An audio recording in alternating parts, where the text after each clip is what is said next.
ನಮಸ್ಕಾರ ಫ್ರೆಂಡ್ಸ್. ಭಾಗ್ಯಲಕ್ಷ್ಮಿ ಇಂದಿನ ಸಂಚಿಕೆ ಅಂದರೆ 22ನೇ ತಾರೀಕಿಂದು. ಇಲ್ಲಿ ಭಾಗ್ಯ ಯೋಚನೆ ಮಾಡ್ಕೊಂಡು ಕೂತಿರ್ತಾರೆ. ಏನಪ್ಪ ಮಾಡೋದು, ಏನು ಮಾಡೋದು ಅಂತ ಗೊತ್ತಾಗ್ತಿಲ್ಲ. ದೇವರೇ ಏನಾರು ಒಂದು ದಾರಿ ತೋರಿಸಪ್ಪ, ಏನಪ್ಪ ಮಾಡೋದು. ಒಂದು ಕಡೆ ಪೂಜಾ ಕಿಶನು ತುಂಬ ಪ್ರೀತಿಸ್ತಾ ಇದ್ದಾರೆ, ತುಂಬ ಪ್ರೀತಿಸೋ ಜೀವಗಳು, ಅವ್ರನ್ನ ಬೇರೆ ಮಾಡೋಕ್ಕೂ ಆಗಲ್ಲ. ಒಂದು ಕಡೆ ಕನ್ನಿಕಾ, ಮೀನಾಕ್ಷಿ, ಆದಿ ಈ ಮದುವೆ ನಡಿನೇ ಕೂಡ್ದು ಅಂತ ಗಲಾಟೆ ಮಾಡ್ತಾ ಇದ್ದಾರೆ. ನನ್ನ ಬಗ್ಗೆ ಕೆಟ್ಟದಾಗೆಲ್ಲ ಹೇಳ್ಕೊಂಡು ಗಲಾಟೆ ಮಾಡ್ತಿದ್ದಾರೆ. ಇನ್ನೊಂದು ಕಡೆ ಕಾಮತ್ ನೆಕ್ಸ್ಟ್ ಶುಕ್ರವಾರನೇ ಮದುವೆ ಮಾಡೇ ಮಾಡ್ತೀನಿ ಅಂತ ಕಾಮತ್ ಹೇಳ್ತಿದ್ದಾರೆ. ಮತ್ತು ನಾನು ಏನು ಮಾಡಬೇಕು ಅಂತಲೇ ಗೊತ್ತಾಗ್ತಿಲ್ಲಪ್ಪ ದೇವರೇ. ಯಾವ ಕಡೆಗೆ ಮಾತಾಡೋದು, ಯಾವ ಕಡೆಗೆ ಬಿಡೋದು ಅಂತಲೇ ಗೊತ್ತಾಗ್ತಿಲ್ಲ. ಇನ್ನೊಂದು ಕಡೆ ನಮ್ಮ ಅಪ್ಪ ನೋಡಿದ್ರೆ ಮದುವೆ ಮಾಡೋದೇ ಇಲ್ಲ ಬಿಲ್ಕುಲ್. ಕಿಶನ್ಗೂ ಮತ್ತು ಪೂಜಾಗೆ ಮದುವೆ ಬೇಡವೇ ಬೇಡ ಅಂತ ನಮ್ಮ ಅಪ್ಪನೂ ಕೂತಿದ್ದಾರೆ. 4 ಕಡೆಗೂ ನಾನು ಹಿಂಗೆ ಉತ್ತರ ಕೊಡಲಿ, 4 ಕಡೆಗೂ ಯೋಚನೆ ಮಾಡಿ ಉತ್ತರ ಕೊಡಬೇಕು. ನಾನು ಏನು ಮಾಡಲಿ ಅಂತ ಗೊತ್ತಾಗ್ತಿಲ್ಲ ಅಂತ ಅಳ್ತಾ ಇರ್ತಾಳೆ. ಅದೇ ಟೈಮ್ಗೆ ಗುಂಡ ತಣ್ವಿ ಅಲ್ಲಿಗೆ ಬರ್ತಾರೆ. ಅಮ್ಮ, ನೀನು ಸೂಪರ್ ವುಮೆನ್ ನೋಡಿದ್ಯಾ ಅಂತ ಕೇಳ್ತಾನೆ ಗುಂಡ. ಅವಳು ಯೋಚನೆ ಮಾಡ್ಕೊಂಡಿದ್ದು ಏನು ಮಾತಾಡಲ್ಲ. ಗುಂಡ ತನ್ವಿ, ಇವಾಗ ನಾನು ಬೇಜಾರಾಗಿದ್ದೀನಪ್ಪ, ದಯವಿಟ್ಟು ಏನು ಮಾತಾಡಬೇಡಿ ಹೋಗ್ರಿ ಅಂದಾಗ ಆವಾಗ ತನ್ವಿ, ಹ್ಞೂ ಅಮ್ಮ, ನಂಗೆ ಗೊತ್ತು ನೀವು ಬೇಜಾರಾಗಿದ್ದೀಯಾ ಅಂತ, ಅದಕ್ಕೆ ನಾವು ಕೇಳಿದ್ದು. ನಾವು ಕೇಳೋ ಒಂದೇ ಒಂದು ಕ್ವಶನ್ಗೆ ಉತ್ತರ ಕೊಟ್ಬಿಡಮ್ಮ, ಸಾಕು, ನಾವು ಹೋಯ್ತೀವಿ ಅಂತ ತನ್ವಿ ಹೇಳ್ತಾಳೆ. ಆವಾಗ ಗುಂಡಣ್ಣ, ಅಮ್ಮ ಪ್ಲೀಸ್ ಅಮ್ಮ ಅಂತ ಗುಂಡ ಹೇಳ್ತಾನೆ. ಸರಿ ಕೇಳ್ರಪ್ಪ ಏನು ಅಂತ ಅಂದ್ಬಿಟ್ಟು ಭಾಗ್ಯ ಕೇಳ್ತಾರೆ. ಅವಾಗ, ಅಮ್ಮ ನೀನು ಸೂಪರ್ ವುಮೆನ್ ನೋಡಿದ್ಯಾ ಅಂದಾಗ, ಯಾರಪ್ಪ ಅವರು, ನಂಗೆ ಗೊತ್ತಿಲ್ಲ ಕಣೋ ಗುಂಡ ಅಂತ ಅಂದ್ಬಿಟ್ಟು ಭಾಗ್ಯ ಹೇಳ್ತಾಳೆ. ಆವಾಗ ತನ್ವಿ ಅಮ್ಮ ಸೂಪರ್ ವುಮೆನ್ ಅಂದರೆ ಸ್ಟ್ರಾಂಗ್ ವುಮೆನ್ ಅಮ್ಮ, ಅವಳು ಏನೇ ಕಷ್ಟ ಬಂದರೂ ಫೇಸ್ ಮಾಡ್ತಾಳೆ. ಚಿಟಿಕೆ ಹೊಡೆಯೋಷ್ಟರಲ್ಲಿ ಏನೇ ಕಷ್ಟ ಇದ್ದರೂ ಫೇಸ್ ಮಾಡಿಬಿಡ್ತಾಳೆ. ಅಂಥ ಸ್ಟ್ರಾಂಗ್ ವುಮೆನು ಅವಳು. ಎಲ್ಲನೂ ತಿಳ್ಕೊಂಡಿರ್ತಾಳೆ ಕಣಮ್ಮ ಅಂತ ಅಂದ್ಬಿಟ್ಟು ಈಸಿ ಸಾಲ್ವ್ ಮಾಡ್ತಾಳೆ. ಯಾವ ಪ್ರಾಬ್ಲಮ್ ಆದ್ರೂ ಅವಳೇ ಸೂಪರ್ ವುಮೆನು ಅಂತ ಅಂದ್ಬಿಟ್ಟು ತನ್ವಿ ಹೇಳ್ತಾಳೆ. ಹೌದಾ ಗುಂಡಣ್ಣ, ನಾನು ನೋಡಿಲ್ಲ ಕಣ ಅವ್ರು ಯಾರು ಅಂತ ನನಗೆ ಗೊತ್ತಿಲ್ಲ ಅಂದಾಗ, ಅಕ್ಕ ಹೋಗು ತಗೋಬಾ ತೋರಿಸು ಅಂದಾಗ, ಹ್ಞೂ ಸರಿ ಕಣ ಆಯಿತು ಅಂದಾಗ, ಏನು ಅದು, ಇರಮ್ಮ ಅಕ್ಕ ತರ್ತಾಳೆ ಇರು ಅಂತ ಅಂದ್ಬಿಟ್ಟು ಗುಂಡ ಹೇಳ್ತಾನೆ. ತನ್ವಿ ಹೋಗ್ಬಿಟ್ಟು ಒಂದು ಕನ್ನಡಿ ತೊಗೊಂಡು ಬರ್ತಾಳೆ.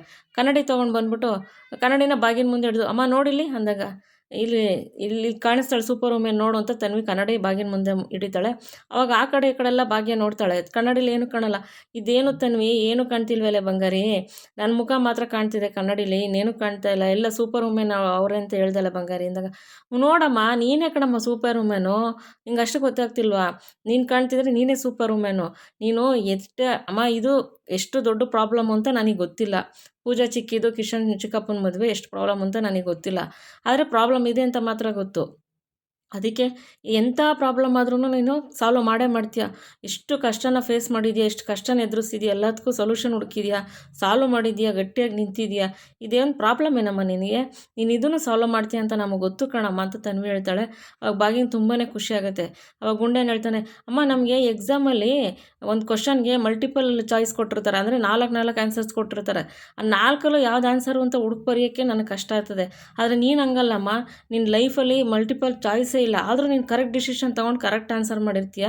ಅದು ನೀನು ಸೂಪರ್ ವುಮೆನ್ ಅಮ್ಮ, ನೀನು ಗ್ರೇಟ್ ಅಮ್ಮ, ನಮ್ಮಮ್ಮ ಯಾವಾಗಲೂ ಗ್ರೇಟೆ ಅಂತ ಗುಂಡು ಹೇಳ್ತಾನೆ. ತನ್ವಿ, ಹೌದಮ್ಮ, ನೀನು ಯಾವಾಗಲಿದ್ರೂ ಸ್ಟ್ರಾಂಗೇ ಅಮ್ಮ, ನೀನು ಯಾವಾಗಲೂ ಗ್ರೇಟೆ, ನಮ್ಮಮ್ಮ ಯಾವಾಗಲೂ ಸೂಪರ್ ವುಮೆನ್ ಅಂತ ತನ್ವಿ ಅಂತಾಳೆ. ಆವಾಗ ಭಾಗ್ಯ ತನ್ವಿ ಗುಂಡು ಇಬ್ಬರೂ ತಗೊಂಡು, ನನ್ನ ಮುದ್ದು ಮಕ್ಕಳು ನೀವು, ದೇವರೇ ಏನಪ್ಪ ಮಾಡೋದು ಈ ಕಷ್ಟಕ್ಕೆ ಅಂತ ಯೋಚನೆ ಮಾಡ್ತಿದ್ದೆ. ಆವಾಗ ದೇವರು ನಿಮ್ಮ ರೂಪದಲ್ಲಿ ಬಂದು ನನಗೆ ಉತ್ತರ ಕೊಟ್ಟ. ಇವಾಗ ನೀವು ಮಾತಾಡೋದ್ರಲ್ಲಿ ನಾನು ಇವತ್ತು ಏನು ಡಿಸೈಡ್ ತೊಗೋಬೇಕು, ಏನು ನಿರ್ಧಾರ ತೊಗೋಬೇಕು ಅಂತ ಇವತ್ತು ನನಗೆ ದೇವ್ರು ದಾರಿ ಕೊಟ್ಟಂಗಾಯ್ತು ಮಕ್ಕಳ, ತುಂಬ ಥ್ಯಾಂಕ್ಸ್ ಮಕ್ಕಳ ಅಂತ ಅವಾಗ ಭಾಗ್ಯಂಗೆ ಸಮಾಧಾನ ಆಗುತ್ತೆ. ಇಲ್ಲಿ ಕಡೆ ಏನಾಗುತ್ತೆ, ಕಾಮತ್ ಸರ್ ಮನೇಲಿ ಇವರು ಮೀನಾಕ್ಷಿ ಅವರು ಊಟ ತಿಂಡಿ ಬೇಡ ಅಂತ ಸುಸ್ತಾಗಿ ಕೂತಿರ್ತಾರೆ. ಆದಿ ಎಲ್ಲರೂ ಬಂದು ಮತ್ತೆ ಎಷ್ಟು ಕನ್ವಿನ್ಸ್ ಮಾಡಿದ್ರು ಆ ಅಮ್ಮ ಎದ್ದಾಳಲ್ಲ. ಮಹಿತಾನು ಬಂದು, ಅತ್ತೆ ಬನ್ನಿ ಸ್ವಲ್ಪ ಊಟ ಮಾಡಿ, ಸ್ವಲ್ಪ ಏನಾರು ನೀರು ಕುಡೀರಿ, ಎದ್ದೇಳಿ ಅತ್ತೆ ಅಂತ ಮಹಿತವ್ರು ಎಷ್ಟು ಕೇಳಿದ್ರು ಈ ಅಮ್ಮ ಎದ್ದಾಳಲ್ಲ. ಅವಾಗ ಆದಿ ಬಂದು, ಅತ್ತೆ ಪ್ಲೀಸ್ ಅತ್ತೆ ಅಂದ, ಮಹಿತಾ ನೀನಾದರೂ ಹೇಳಮ್ಮ ಅಂತ ಆದಿ ಮಹಿತಾಗೆ ಹೇಳ್ತಾರೆ. ಅವಾಗ ಮಹಿತಾ, ಅಣ್ಣ ನಾನು ಹೇಳ್ತಾ ಇದ್ದೀನಿ ಅತ್ತೆ, ನಮ್ಮ ಮಾತೇ ಕೇಳ್ತಾ ಇಲ್ಲ, ಹಠ ಹಿಡ್ಕೊಂಡು ಕೂತಿದ್ದಾರೆ ಅಂತ ಅಂದ್ಬಿಟ್ಟು ಮಹಿತಾ ಹೇಳ್ತಾರೆ. ಅತ್ತೆ ನೀವು ಎದ್ದು ಬನ್ನಿ, ಇವಾಗ ಬೇಡ, ಇವಾಗ ಈ ಥರ ಎಲ್ಲ ಮಾಡಬೇಡಿ ಅತ್ತೆ ನೀವು. ಇಲ್ಲ ಆದಿ, ಅಣ್ಣ ಬರೋಗಂಟ ನಾನು ಎದ್ದಳಲ್ಲ ಅತ್ತೆ, ಅಪ್ಪ ಬರೋಕ್ಕೆ ಇನ್ನೂ 2 ಡೇಸ್ ಆಗುತ್ತೆ, ಬನ್ನಿ ಅತ್ತೆ, ಅಲ್ಲಿಗಂಟ ನೀವು ಸುಸ್ತಾಗ್ತೀರ, ಏನಾದರೂ ಪರವಾಗಿಲ್ಲ, ನಾನು ಈ ಜಾಗ ಬಿಟ್ಟು ಕದಲಲ್ಲ ಅಣ್ಣ ಬರೋಗಂಟ ಅಂತ ಹಠ ಹಿಡ್ಕೊಂಡು ಮೀನಾಕ್ಷಿ ಅಲ್ಲೇ ಕೂತಿರ್ತಾರೆ. ಮಹಿತಾ ಆದಿ ಎಷ್ಟು ಹೇಳಿದ್ರು ಕೇಳಲ್ಲ, ಅಲ್ಲೇ ಕೂತಿರ್ತಾರೆ. ಮತ್ತು ಈ ಕಡೆ ಏನಾಗುತ್ತೆ, ಭಾಗ್ಯವ್ರ ಮನೇಲಿ ಭಾಗ್ಯವ್ರ ಅತ್ತೆ ಮಾವ ಇರ್ತಾರೆ. ಅವ್ರ ಅತ್ತೆ ಮಲಗಿರ್ತಾರೆ, ಅಂದರೆ ಕುಸುಮವ್ರು ಮಲಗಿರ್ತಾರೆ.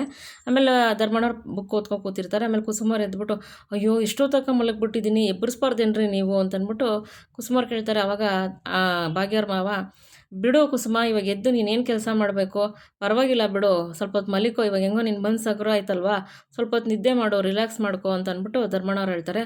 ಅಷ್ಟರಲ್ಲಿ ಭಾಗ್ಯ ಅಲ್ಲಿಗೆ ಬರ್ತಾರೆ. ನೋಡಿ ಅತ್ತೆ ಮಾವ ಬನ್ನಿ ಊಟಕ್ಕೆ ಅಂತ ಕರೀತಾರೆ. ಅವಾಗ ಅವ್ರ ಅತ್ತೆ, ಇವಾಗ ಏನು ಬೇಡ ಬಿಡಮ್ಮ ಅತ್ತೆ, ನೀವು ಬೆಳಗ್ಗೆ ಆಗಿದ್ದನ್ನೇ ಮನಸ್ಸಲ್ಲಿ ಇಟ್ಕೊಂಡಿದ್ದೀರಲ್ಲ ಅತ್ತೆ, ಅದನ್ನು ಮರ್ತ್ಬಿಡಿ ಅತ್ತೆ. ಇವತ್ತು ಪೂಜಾ ಕಿಶನ್ ಎಂಗೇಜ್ಮೆಂಟ್ ಆಗಿ ನಾವೆಲ್ಲ ಖುಷಿಯಾಗಿರಬೇಕು, ಆದರೆ ಯಾಕೆ ಯಾರ ಮನ್ಸಿಗೂ ಸಮಾಧಾನ ಇಲ್ಲ. ದಯವಿಟ್ಟು ಬೇಜಾರು ಮಾಡ್ಕೋಬೇಡಿ ಅತ್ತೆ, ಬನ್ನಿ ಅತ್ತೆ. ಅಪ್ಪ ಹೇಳಿದ ಮಾತಲ್ಲಿ ನೀವು ಬೇಜಾರು ಮಾಡ್ಕೋಬೇಡಿ ಅತ್ತೆ, ನಾನು ನಿಮ್ಮ ಕಡೆಗೆ ಇದ್ದೀನಲ್ವ ಅತ್ತೆ, ನನ್ನ ಮಾತು ನೀವು ಕೇಳಲ್ವ ಅತ್ತೆ ಅಂತ ಭಾಗ್ಯ ಹೇಳ್ತಾಳೆ. ಅವಾಗ ಕುಸುಮರು, ಹೌದಮ್ಮ, ನಿನಗೋಸ್ಕರನೇ ನಾನು ನಿಮ್ಮ ಮಾವ ಇರೋದು. ನಾವು ನಮ್ಮ ಮುಂದೆ ಮಗನ ಸೊಸೆನ ಅಂತ ಆಯ್ಕೆ ಬಂದಾಗ ನಾವು ಮಗನ ಬಿಟ್ಟು ನಿನ್ನ ಆಯ್ಕೆ ಮಾಡಿದೆ, ಏನು ಕೇಳು, ನೀನು ನಮ್ಮ ಮಗಳು ಅಂತ ಆಯ್ಕೆ ಮಾಡಿದ್ದಮ್ಮ, ನಿಮ್ಮ ಮೇಲೆ ಅಷ್ಟು ನಂಬಿಕೆ ಐತಮ್ಮ ನನಗೆ ನಿಮ್ಮ ಮಾವಂಗೆ ಅಂತ ಕುಸುಮರು ಹೇಳ್ತಾರೆ. ಹೌದಲ್ವಾ ಅತ್ತೆ, ನನ್ನ ಮೇಲೆ ನಿಮ್ಗೆ ನಂಬಿಕೆ ಐತಲ್ವಾ, ಬನ್ನಿ ನಾನಿದ್ದೀನಲ್ವ ನಿಮ್ಮ ಜೊತೆಗೆ, ನೀವೇನು ತಲೆ ಕೆಡಿಸ್ಕೋಬೇಡಿ, ನಾನು ಏನೇ ಇದ್ದರೂ ನಾನು ಫೇಸ್ ಮಾಡ್ತೀನಿ ಬನ್ನಿ. ಆದರೆ ನಾನು ಏನೇ ಪ್ರತಿಯೊಂದು ಹೆಜ್ಜೆಲೂ ನೀವು ನನಗೆ ಸಪೋರ್ಟ್ ಮಾಡ್ತೀರತ್ತೆ ಅಂದಾಗ, ಮಾಡ್ತೀವಮ್ಮ, ನಾನು ನಿಮ್ಮ ಮಾವ ನೀನು ಏನೇ ಮಾಡ್ಬೇಕಾದ್ರೂ ನಾವು ಸಪೋರ್ಟ್ ಮಾಡ್ತೀವಿ, ನೀನು ಯೋಚನೆ ಮಾಡಬೇಡ ಅಂತ ಅಂದ್ಬಿಟ್ಟು ಕುಸುಮರು ಹೇಳ್ತಾರೆ. ಪೂಜಾ ಮದುವೆ ವಿಷಯದಲ್ಲೂ ನೀವೇ ನಂಗೆ ಸಹಾಯ ಮಾಡಬೇಕು ಅತ್ತೆ ಅಂದಾಗ, ಹಾಂ ಅಂತ ಕುಸುಮರು ಅಂತ, ಹೌದು ಅತ್ತೆ, ನಮ್ಮ ಅಪ್ಪ ಅಂದಿದ್ದು ನೀವು ಬೇಜಾರು ಮಾಡ್ಕೋಬೇಡಿ, ಪೂಜಾ ಮದುವೆ ವಿಷಯದಲ್ಲಿ ನೀವು ಮಾವ ನನಗಿಬ್ಬರು ಸಪೋರ್ಟ್ ಮಾಡಿ ನಿಂತ್ಕೋಬೇಕು ಅಂದಾಗ, ಆಯ್ತಮ್ಮ ನಾವು ಸಪೋರ್ಟ್ ಮಾಡ್ತೀವಿ ನಿನಗೆ ಅಂತ ಹೇಳ್ಬಿಟ್ಟು ಕುಸುಮ ಅವರು ಮತ್ತು ಧರ್ಮಣ್ಣವ್ರು ಇಬ್ಬರು ಮಾತು ಕೊಡ್ತಾರೆ. ಆವಾಗ ಸರಿ ಅಂತ ಹೇಳ್ಬಿಟ್ಟು ಈ ಕಡೆ ಏನಾಗುತ್ತೆ, ಕನ್ನಿಕಾ ಅವ್ರ ಮನೇಲಿ ಈ ಅಮ್ಮ ಮೀನಾಕ್ಷಿಯವರು ನೆಲದಲ್ಲಿ ಮಲಗಿ ಸುಸ್ತಾಗ್ಬಿಟ್ಟಿರ್ತಾರೆ. ಆದಿ ಅಲ್ಲೇ ಕೂತಿರ್ತಾರೆ. ಆವಾಗ ನಡುಗ್ತಾ ಇರ್ತಾರೆ ಅಮ್ಮ. ಬಂದು ಬೆಡ್ಶೀಟ್ ಹೊಚ್ಚಕ್ಕೆ ಬರ್ತಾರೆ, ಹೊಚ್ಚಿಸ್ಕೊಳ್ಳಲ್ಲ ಬೆಡ್ಶೀಟ್, ಅಮ್ಮ ಎತ್ತಿ ಬಿಸಾಕ್ತಾರೆ ಮೀನಾಕ್ಷಿ.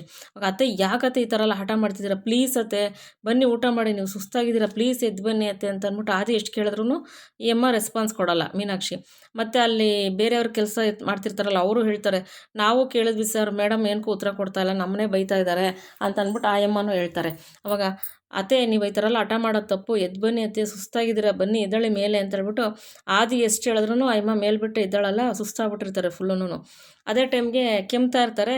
ಅಷ್ಟರಲ್ಲಿ ನೀರು ಕುಡೀಲಿ ನೀರು ಅಂದ್ಬಿಟ್ಟು ನೀರು ಇಸ್ಕೊಂಡು ಕುಡ್ಸೋಕೆ ಹೋಗ್ತಾರೆ. ಅದೇ ಅಮ್ಮ ನೀರು ಕೂಡ ಕುಡಿಯಲ್ಲ, ಬೇಡ ನಾನು ಕುಡಿಯಲ್ಲ ಅಂತ ಹೇಳ್ಬಿಟ್ಟು ತಳ್ತಾರೆ. ಆವಾಗ ಅದೇ ಅಲ್ಲಿ ಕಿಶನ್ ಆ ಕಡೆನೇ ನಿಂತಿರ್ತಾರೆ ಯೋಚನೆ ಮಾಡಿಕೊಂಡು. ಆಮೇಲೆ ಈ ಅಮ್ಮ ಏನು ಹೇಳ್ತಾರೆ, ಇಲ್ಲ ನಾನು ಅಣ್ಣ ಬರೋಗಂಟ ನಾನು ಏನೂ ಕುಡಿಯೋಲ್ಲ, ಏನೂ ತಿನ್ನಲ್ಲ ಅಂತ ಅಂತಾರೆ.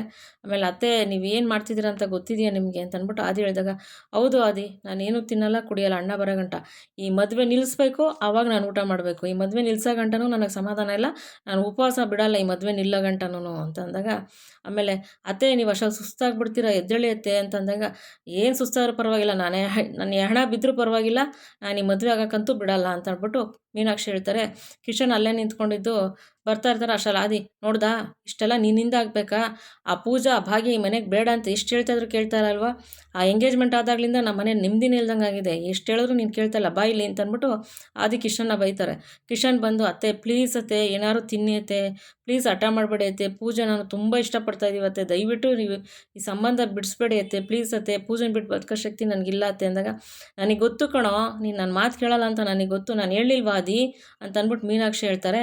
ಅವಾಗ ಕನಿಕಾ ಬಂದು, ಹ್ಞೂ ಅತ್ತೆ, ಆ ಭಾಗ್ಯನೂ ಆ ಪೂಜಾ ಏನು ಮೋಡಿ ಮಾಡಿಬಿಟ್ಟಿದ್ದಾರೆ, ಇವನಿಗೂ ಡ್ಯಾಡ್ಗೆ ಗೊತ್ತಿಲ್ಲ, ಆ ಡ್ಯಾಡು ಆ ಪೂಜಾ ಭಾಗ್ಯ ಹೇಳ್ದಂಗೆ ಕೇಳ್ತಾರೆ, ಇವನು ಆ ಪೂಜಾ ಭಾಗ್ಯ ಹೇಳ್ದಂಗೆ ಕೇಳ್ತಾನೆ, ಅವ್ರು ಅದೇನು ಮೋಡಿ ಮಾಡಿ ಇಟ್ಟಿದ್ದಾರೋ ಗೊತ್ತಿಲ್ಲ ಅಂತ ಅಂದ್ಬಿಟ್ಟು ಕನ್ನಿಕಾ, ಅತ್ತೆ ನೀವು ಉಪವಾಸ ಮಾಡಿ ಅತ್ತೆ, ಯಾವುದೇ ಕಾರಣಕ್ಕೂ ಉಪವಾಸ ಬಿಡಬೇಡಿ ಅತ್ತೆ, ನೀವು ಉಪವಾಸ ಬಿಟ್ಟರೆ ನೀವು ಇವ್ರು ನಿಮ್ಮ ಮಾತು ಕೇಳಲ್ಲ, ನೀವು ಹಿಂಗೆ ಉಪವಾಸ ಕೂತ್ಕೊಳ್ಳಿ ಅತ್ತೆ, ನಿಮ್ಗೇನಾದರೂ ಸಪೋರ್ಟಿಗೆ ನಾನು ಇರ್ತೀನಿ, ಯಾವುದೇ ಕಾರಣಕ್ಕೂ ಈ ಮದುವೆ ನಡಿಕೂಡ್ದು ಕಿಶನ್ದು ಪೂಜಾದು ಅಂತ ಅಂದ್ಬಿಟ್ಟು ಇವಳು ಕನ್ನಿಕಾ ಹೇಳ್ತಾಳೆ. ಅವಾಗ ಆದಿ ಕನ್ನಿಕನ ಬೈತಾರೆ, ಏ ಕನ್ನಿಕಾ ನೀನೇನು ಮಾಡ್ತಿದ್ದೀಯ ಅಂತ ಗೊತ್ತಿದೆಯಾ, ಉರಿಯೋ ಬೆಂಕಿಗೆ ತುಪ್ಪ ಸುರಿಯೋಕ್ಕೆ ಬಂದಿದ್ಯಾ ನೀನು ಸಮಾಧಾನ ಮಾಡೋದು ಬಿಟ್ಬಿಟ್ಟು ನೀನು ಅತ್ತೆಗೆ ಹಿಂಗೆ ಹೇಳ್ಕೊಡ್ತಾ ಇದೆಯಾ, ನಿನಗೇನು ಬುದ್ಧಿ ಬೇಡವಾ ಅಂತ ಆದಿ ಬೈತಾರೆ. ಆವಾಗ ಇಲ್ಲ ಬ್ರೋ, ನಾನು ಹೇಳ್ತಾ ಇದ್ದೀನಲ್ವಾ, ಆ ಕಿಶನ್ನು ನಮ್ಮ ಮಾತು ಕೇಳ್ತಾ ಇಲ್ಲ, ಅವಳು ಪೂಜಾನೇ ಬೇಕು ಅಂತ ಕೂತಿದ್ದಾನಲ್ವಾ, ಅದಕ್ಕೆ ಅತ್ತೆ ಈ ಥರ ಮಾಡ್ತಿದ್ದಾರೆ, ಇವಾಗ ಏನಾರು ಅತ್ತೆ ಈ ಥರ ಮಾಡಿಲ್ಲ ಅಂದರೆ ಇವ್ರ ಮದುವೆ ಆಗುತ್ತೆ ಅಂತ ಅಂದ್ಬಿಟ್ಟು ಅಪ್ಪ ಇವರಿಬ್ಬರು ಮದುವೆ ಮಾಡಿಬಿಡ್ತಾರೆ, ಮದುವೆ ಆಗಲಿ ಅಂತ.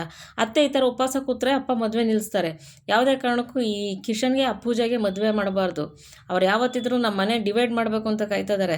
ಈ ಎಂಗೇಜ್ಮೆಂಟ್ ಆದಾಗಲೇ ನೋಡ್ದೆ ನಮ್ಮ ಮನೆ ಯಾವ ಥರ ಆಗಿದೆ ಅಂತ ಹೇಳ್ಬಿಟ್ಟು, ಇನ್ನು ಮದುವೆ ಆದರೆ ನಮ್ಮ ಮನೆ ಹೇಗಾಗ್ಬೋದು ನೀನು ಯೋಚನೆ ಮಾಡು, ನೀವು ಉಪವಾಸ ಬಿಡಬೇಡಿ ಅತ್ತೆ, ನಿಮ್ಮ ಜೊತೆಗೆ ನಾನು ಸಪೋರ್ಟಾಗಿ ನಿಂತಿರ್ತೀನಿ, ನೀವು ಕೂತ್ಕೊಳ್ಳಿ ಅತ್ತೆ, ನಾನು ಕೂತ್ಕೋತೀನಿ ಅಂತ ಕೂತ್ಕೋತಾಳೆ.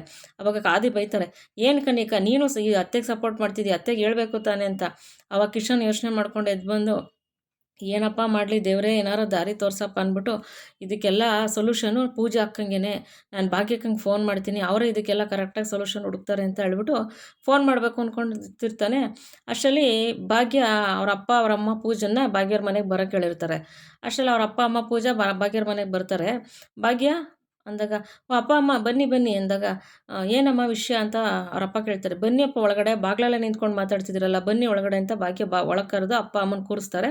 ಪೂಜೆನ ಆಚೆ ಕರೆದ್ಬಿಟ್ಟು ಪೂಜಾ ಬಾಯಿಲಿ ಅಂತ ಅಂದ್ಬಿಟ್ಟು ಆಚೆ ಕರೆದ್ಬಿಟ್ಟು ಪೂಜಾ ಇವಾಗ ನಿನ್ನೋ ಕಿಶನ್ ವಿಷಯದಲ್ಲಿ ನೋಡಿ ಇಷ್ಟು ಎಂಗೇಜ್ಮೆಂಟಲ್ಲಿ ಇಷ್ಟೆಲ್ಲ ಆಗಿದೆ, ನಾನು ಇವಾಗ ನಿಮ್ಮ ವಿಷಯ ಮಾತಾಡೋಕ್ಕೆ ಇಲ್ಲಿ ಕರೆದಿದ್ದೀನಿ, ನಾನು ಏನೇನು ನಿರ್ಧಾರ ತೊಗೊಂಡ್ರು ನೀನು ಒಪ್ಕೋಬೇಕು ಪೂಜಾ ಅಂತ ಹೇಳ್ಬಿಟ್ಟು ಭಾಗ್ಯ ಹೇಳ್ತಾರೆ. ಹ್ಞೂ ಅಕ್ಕ ಅಂತಾಳೆ. ಆದರೆ ಅದು ಕಿಶನ್ಗೆ ಕೇಳಿಸುತ್ತೆ. ಮೋಸ್ಟ್ಲಿ ಪೂಜಾ ಲೈನಲ್ಲಿ ಇರ್ತಾಳೆ ಫೋನಲ್ಲಿ ಅಂತ ಗೊತ್ತಿಲ್ಲ. ಕಿಶನು ಅಯ್ಯೋ ಅವ್ರ ಮನೇಲೂ ಗಲಾಟೆ ನಡೀತಾ ಇದೆಯಾ ಪೂಜಾ ನನ್ನ ಮದುವೆ ವಿಷಯದಲ್ಲಿ, ಹಂಗಾರೆ ಭಾಗ್ಯಕ್ಕ ನಮ್ಗೆ ಸಪೋರ್ಟ್ ಮಾಡಲ್ವಾ, ಏನಪ್ಪ ಮಾಡೋದು ದೇವ್ರೆ ಅಂತ ಇಲ್ಲಿ ಕಿಶನ್ ಶಾಕ್ ಆಯ್ತಾನೆ. ಅಲ್ಲಿ ಪೂಜಾ ಅವ್ರ ಅಪ್ಪ ಏನು ಹೇಳ್ತಾರೆ, ಏನಮ್ಮ ಭಾಗ್ಯ ಕರೆದಿದ್ದು, ನೋಡಮ್ಮ ನೆನ್ನೆ ನಡೆದಿದ್ದ ವಿಷಯಕ್ಕೆ ಕರೆಯಂಗಿದ್ರೆ ಆ ವಿಷಯನೇ ಬೇಡಮ್ಮ, ಪೂಜೆ ಅದು ಕಿಶನ್ದು ಎಂಗೇಜ್ಮೆಂಟ್ ಮದುವೆ ವಿಷಯದಾದರೆ ಅದು ಟಾಪಿಕೇ ಬೇಡಮ್ಮ, ಅದ್ರ ಬಗ್ಗೆ ಮಾತಾಡೋದೇ ಬೇಡ, ಪ್ರಶ್ನೆನೇ ಇಲ್ಲ ಅಂತ ವಿಠಲಣ್ಣವ್ರು ಹೇಳ್ತಾರೆ. ಅವಾಗ ಭಾಗ್ಯ ಇಲ್ಲಪ್ಪ ಆ ವಿಷಯಕ್ಕೆ ನಾನು ಕರೆದಿರೋದು ನಿಮ್ಮನ್ನು ಅಂದಾಗ, ನೋಡಮ್ಮ ಅದು ನೆನ್ನೆನೇ ಹೇಳಿದ್ದೀನಿ, ಯಾವುದೇ ಕಾರಣಕ್ಕೂ ಈ ಮದುವೆ ಸಾಧ್ಯ ಇಲ್ಲ, ಪೂಜಾ ಕಿಶನ್ದು ಈ ಪ್ರಶ್ನೆ ಮುತ್ತೆ ತೆಗಿಬಾರ್ದು ನನ್ನ ಮುಂದೆ ಅಂತ ಹೇಳಿದ್ದೀನಿ ತಾನೆ ಅಂದಾಗ, ಇಲ್ಲಪ್ಪ ಆ ವಿಷಯಕ್ಕೆ ಮಾತಾಡೋಕೆ ಕರೆದಿರೋದು ನಾನು ಏನೇ ಮಾತಾಡಬೇಕಾದ್ರೂ ನೀವು ಮಾತಾಡಬೇಡಿ, ನಾನು ಮಾತಾಡ್ತಿದ್ದೀನಿ ಫಸ್ಟು ಆಮೇಲೆ ನೀವು ಮಾತಾಡಿ ಅಂದಾಗ, ಅವಾಗ ಏನಮ್ಮ ಮಾತಾಡಬೇಕು ಅದರ ವಿಷಯದಲ್ಲಿ ಅಂತ ಅಂದ್ಬಿಟ್ಟು ವಿಠಲಣ್ಣವ್ರು ಹೇಳುವಾಗ ಸುನಂದ ಅಲ್ಲ ಕಣ್ರಿಂದ ಅಮ್ಮ ನೀನು ಮಧ್ಯೆ ಮಾತಾಡಬೇಡಮ್ಮ ಇವತ್ತು ನಾನು ಮಾತಾಡ್ತೀನಿ ಅಂತ ಭಾಗ್ಯ ಸುನಂದ ಅಮ್ಮವ್ರನ್ನ ಸುಮ್ಮನೆ ಕೂರಿಸ್ಬಿಡ್ತಾರೆ. ಅವಾಗ ನೋಡಪ್ಪ ನಾನು ಏನೇ ಡಿಸಿಷನ್ ತೊಗೊಂಡ್ರು ಪೂಜಾ ಕಿಶನ್ ಮದುವೆ ವಿಷಯದಲ್ಲಿ ನಾನು ಕರೆಕ್ಟಾಗಿ ಡಿಸಿಷನ್ ತೊಗೊಂಡಿದ್ದೀನಿ, ನಾನು ಏನು ಮಾತಾಡ್ತೀನಿ ಅದನ್ನು ನೀವು ಪೂರ್ತಿ ಇವತ್ತು ಕೇಳಿಸ್ಕೋಬೇಕಪ್ಪ, ಈ ನನ್ನ ನಿರ್ಧಾರದಲ್ಲಿ ಏನು ತಪ್ಪು ಸರಿ ಅನ್ನೋದು ಆಮೇಲೆ ನೀವು ಯೋಚನೆ ಮಾಡಿ, ನಾನು ಮಾತಾಡೋಕೆ ಬಿಡಿ ಫಸ್ಟು ಅಂತ ಹೇಳ್ಬಿಟ್ಟು ಭಾಗ್ಯ ಮಾತಾಡ್ತಿರ್ತಾಳೆ. ಈ ಕಡೆ ಪೂಜಾನು ಯೋಚನೆ ಮಾಡ್ಕೊಂಡು ನಿಂತಿರ್ತಾರೆ, ಆ ಕಡೆ ಕಿಶನ್ ಯೋಚನೆ ಮಾಡ್ಕೊಂಡು ನಿಂತಿರ್ತಾರೆ. ದೇವ್ರು ಯಾರಿಗೆ ಯಾವ ಥರ ಒಳ್ಳೇದು ಮಾಡ್ತಾರೆ ಅಂತ ಗೊತ್ತಿರಲ್ಲ. ಇವತ್ತಿನ ಅಷ್ಟರಲ್ಲಿ ಕುಸುಮಣ್ಣವರು ಧರ್ಮಣ್ಣವರು ಕೂಡ ಅಲ್ಲಿಗೆ ಬಂದು ನಿಂತ್ಕೊತಾರೆ ಭಾಗ್ಯವ್ರ ಜೊತೆ ಮಾತಾಡೋಕ್ಕೆ. ಅಲ್ಲಿ ಕುಸುಮಣ್ಣ, ಧರ್ಮಣ್ಣ, ಸುನಂದ ಮತ್ತು ವಿಠಲರು, ಸುಂದ್ರಿ, ಪೂಜಾ ಎಲ್ಲರೂ ಇರ್ತಾರೆ. ಅಷ್ಟರಲ್ಲಿ ಸುಂದ್ರಿ ಪೂಜನ್ನ ಮೇಲೆ ಕರ್ಕೊಂಡು ಹೋಗುವಂಥ ಭಾಗ್ಯ ಮೇಲೆ ಮಾತಾಡೋಕೆ ಕಳಿಸ್ತಾರೆ. ಅಷ್ಟರಲ್ಲಿ ಇವ್ರು ಭಾಗ್ಯವ್ರು ಮಾತಾಡ್ತಿರ್ತಾರೆ. ಇಲ್ಲಿ ಇವತ್ತಿನ ಸಂಚಿಕೆ ಮುಗಿಯುತ್ತೆ ಸ್ನೇಹಿತರೆ. ನಾಳೆ ಸಂಚಿಕೆಯಲ್ಲಿ ಏನಾಗುತ್ತೋ ನೋಡೋಣ. ನಾಳೆ ಸಂಚಿಕೆಯಲ್ಲಿ ಭೇಟಿಯಾಗೋಣ. ಈ ಸಂಚಿಕೆ ನಿಮ್ಗೆ ಇಷ್ಟ ಆಗಿದ್ರೆ ಲೈಕ್ ಮಾಡಿ, ಶೇರ್ ಮಾಡಿ, ಸಬ್ಸ್ಕ್ರೈಬ್ ಮಾಡ್ಕೊಳ್ಳಿ, ನಿಮ್ಮ ಫ್ರೆಂಡ್ಸ್ಗೆಲ್ಲ ಶೇರ್ ಮಾಡಿ. ಪ್ಲೀಸ್ ವಿಡಿಯೋ ನೋಡಿ ಸಪೋರ್ಟ್ ಮಾಡಿ ಅಂತ ಕೇಳ್ಕೊತೀನಿ. ಯಾರು ಹೊಸ್ದಾಗಿ ನೋಡ್ತಿದ್ದೀರಾ ದಯವಿಟ್ಟು ಸಬ್ಸ್ಕ್ರೈಬ್ ಮಾಡ್ಕೊಂಡು ನೋಡಿ. ವಿಡಿಯೋ ಇಷ್ಟ ಆದರೆ ಒಂದು ಲೈಕ್ ಮಾಡಿ. ಈ ವಿಡಿಯೋ ನೋಡಿದ್ದಕ್ಕೆ ಧನ್ಯವಾದಗಳು. Thank you for watching.